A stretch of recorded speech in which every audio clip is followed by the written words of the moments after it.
Hey sis, welcome back to my channel. So in today's FaceTime call, we're going to talk about something that I feel like a lot of us girls need to learn, and that is how to handle getting cheated on, how to get over it, how to handle and recover and heal from dealing with a cheater. Because I feel like a lot of times when we get cheated on, when we get betrayed in relationships and we exit that relationship, we don't really heal from it. A lot of us just move right on to the next, and there's nothing wrong with moving on to the next. I'm all for that. But you need to also heal and stop carrying the extra baggage along with you when you go into the next situations in order for you to elevate in life. So without further ado, let's just get right into this video. So the first thing you need to do is to stop blaming yourself. A lot of the times when we get betrayed or cheated on in general, we look at ourselves and blame ourselves because we're trying to figure out what did we do wrong for them to want somebody else, or it has to be something wrong with us. When in reality, there's really nothing wrong with you. They just did what they did. It's an internal thing and they're just not for you.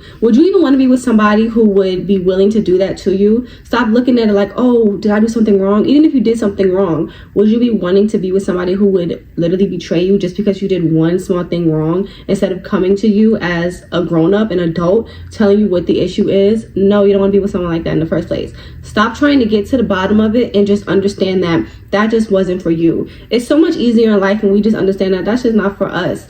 And I have a model where it's like, I walk around like I am better than in my head, but not treating people in a bad way. But I walk around like I'm better than the situation. So it's not going to get to me. It'll get to me. I'm not going to lie. It might hurt you. It might hurt your ego a little bit, but you can't let certain stuff get you to the point where it's stopping you from doing what you have to do for you. Don't be in your sad girl era. Leave that in 2016. Leave that in 2020. This is not a sad girl era. This is an era of moving on, detaching, and letting go, especially with all the stuff that's been going on social media, the Shira Sevens of the world, the independent women of the world, just like pumping out motivation and pumping out, self-love. All those stuff should go to show you that a lot of times you don't need to be putting your emotions in a lot of this stuff. And that's just honestly what it is. And I realized that too. Yes, there are lover girls. We can be lover girls, but at the same time, you don't want to get yourself too hurt by caring too much, okay? I'm not saying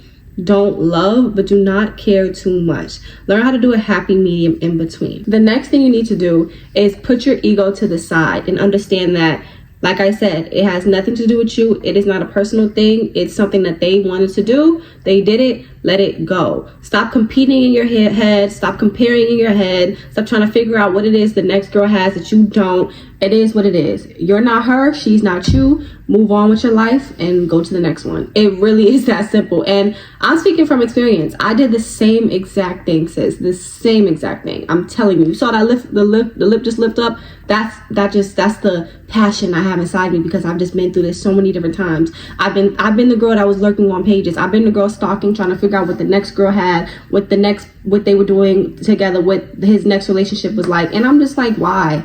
It wasted so much of my time and it just made me even more hurt. The more you dig, the more you lurk, the more hurt you're gonna get. If that's not your man anymore, why are you lurking him?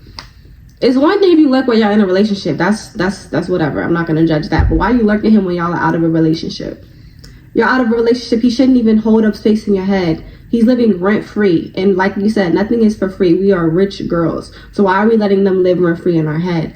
No, let it go. Accept and understand that it happened, but you need to let it go. And that leads us into the next thing. Be okay with letting yourself feel the emotions of the situation. Now, like I said, we're in a generation of, Shira Sevens. I love Shira Seven, by the way. I love her. Sprinkle, Sprinkle, Shira Seven. We're in the generation of her where it's kind of like, about your money, like get out your feelings. Yes, but at the same time, we're humans and stuff will hurt you. Stuff can hurt you. Stuff can get to your feelings and stuff can hurt your feelings. And it's not really healthy to not feel those emotions and allow yourself to express and feel those emotions. Allow yourself to cry. Nobody else has to know that you're sad. Nobody else has to know that you're crying, but allow yourself to cry. Allow yourself to feel those emotions. Allow yourself to say, okay, this actually hurt me. This actually did traumatize me, and that is okay. It's okay. Don't look at being hurt and betrayed as a weakness. Okay, it's not a weakness. It's actually just going to build and add to your story and add to your reasons why you are so strong. You know how everybody says this is their villain story or something like that, their, what's the word, the startup story to their villain era? Allow certain stuff to be your startup story. I love that. When I look back on everything I've been through, I'm like, that was really my background story of why I'm like this today. And I've learned so much in my life, and I grew so much because of these situations. Think of that as another experience under your belt. You just have another experience under your belt. But allow yourself to feel those emotions, and stop trying to lie to yourself and tell yourself that you're not sad or that you don't care. It is okay to care about certain stuff. Getting cheated on after you've been in a serious relationship, that is hurtful. Like, I wouldn't expect you to not care. I wouldn't expect you to not be hurt. That's not what I'm saying. You could be hurt, but do not allow that hurt to turn into depression. It's two different things. Allow yourself to be hurt for a week, maybe even a month if you have to. But after that month is over, after that day is over, life still goes on. Life is going to keep going no matter what. So I need you to get up. I need you to do your makeup. I need you to do your hair. I need you to do whatever you need to do for you and snap out of it, okay? I need you to be good. Okay, I need you to be good, because you have to understand that this is life and stuff like this happens. You can't control other people. You can't control what's going to happen in life. You can't control what they do. You can only control what you do and how you react to it. Okay, allow yourself to be sad, but don't let the sadness expand and turn into depression. Now, the next thing you need to do is work on building back up your confidence. You could be the most confident person in the world, but being cheated on and being betrayed can sometimes lower that level and take from your self-esteem, because we are women, we're humans, and we're subconsciously always going to wonder, wow, why did they do that to me? You know, it's just normal. It is what it is. Don't be hard on yourself for that. But work on ways to build up your confidence. If that means you have to take a mini break from dating just to get yourself together, that is okay. Don't take a break from dating because you're just don't want to put yourself out there because you're sad. But you can take a break so you can get yourself back together and heal yourself and work on your self-love and confidence. A way to do that is writing down affirmations really works, honestly. Every single night, write out things you love about yourself, things that you can do, your talents, stuff like that. And another thing that helps with confidence is tapping into you. Like, once I tapped into my business, once I tapped into different ways to make money, I started loving myself so much more, because it just makes you feel like, I don't know, you just feel like that girl. When you feel like a boss, like, you just really feel like, I don't know, confident. It feels like, okay, I don't need you. It is what it is. Like I said, you put yourself on a high pedestal, and there's nothing wrong with that. I feel like that's good. So another way to work on your confidence is also getting yourself cute on a daily basis, even if it's not every single day, because we're human. Some days we don't want to get cute, and I understand. Like right now, my nails are not done. I'm getting them done tomorrow. But you know, do little stuff to get yourself cute. Even if you got to be cute on a budget, they have press-on nails, girl. They have wigs. You can get a synthetic wig. Nobody has to know that either. But just get yourself cute. Do not sit and lay in bed and waddle in it. Get yourself cute. Take care of yourself. Go shower. Treat yourself to a spa. Treat yourself to a massage. Anything and everything you need to do. Another thing that helps is going out with your friends or surrounding yourself with people who care about you.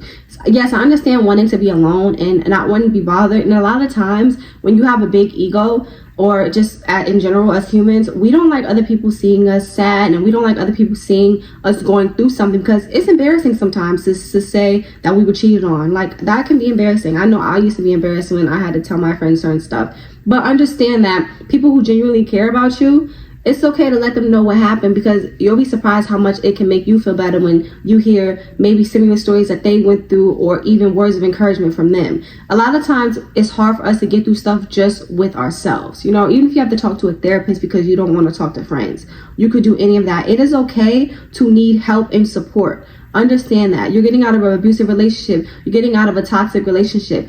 It is okay to need support and help. A lot of times that support and help could really help you and help you get out of the rut that you're in faster, instead of you just being to yourself and just depressed. Because sometimes just being to yourself closed up in your room can actually cause depression. I know that was happening to me. I was like, okay, I have to talk to somebody because this is making me sad and depressed.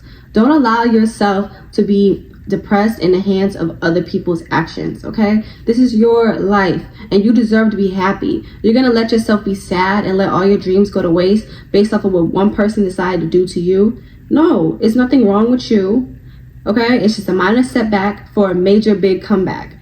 Think about this. You can look at celebrity relationships, all of that. Anybody you know personally, everybody who got out of a toxic relationship I've seen, they elevated times 10. It looks like they wouldn't even be able to reach the level they're at now if they were still in that toxic relationship. They all elevated and moved on to something much better, a better man, a better career, just all around better. Even if it's not based off of another person giving them something, it could be them just giving them that light. Okay, so the next thing and the last thing I want you to know is that you are not alone. Okay, that helps you heal so much when you see other girls go through this all the time. Okay, this is low-key normal. It's sad, but it's very, very normal. You're not alone. And like I said, it's not a personal thing. There's nothing wrong with you. And I want you to stop carrying that on into other relationships, because you'll realize that you're carrying trust issues into the next relationship. So you need to realize that this happens all the time and that it's not a personal thing, and it's just a character flaw in them. And not all men are the same. Everybody's different. Everybody has their own issues that they need to work on, but not everybody is the same.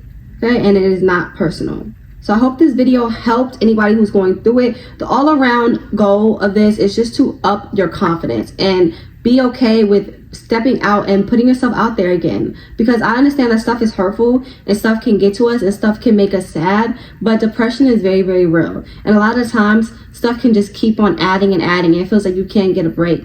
And I know it's hard, but I really need you to fight through that, because it's your life, and you don't want to look up and just be sad, because that's so dangerous. Sadness is the most dangerous thing in the world, in my opinion. So you don't want to do that. Allow yourself to be sad for a week, a month even. But one thing you're going to do is get up out that bed, go out, do what you need to do, get cute for you, and understand that it is going to be okay. Life goes on, and time heals all. So I hope you enjoyed that video. Do not forget to like, share, comment, and subscribe. And I'll see you guys on the next FaceTime call. Bye.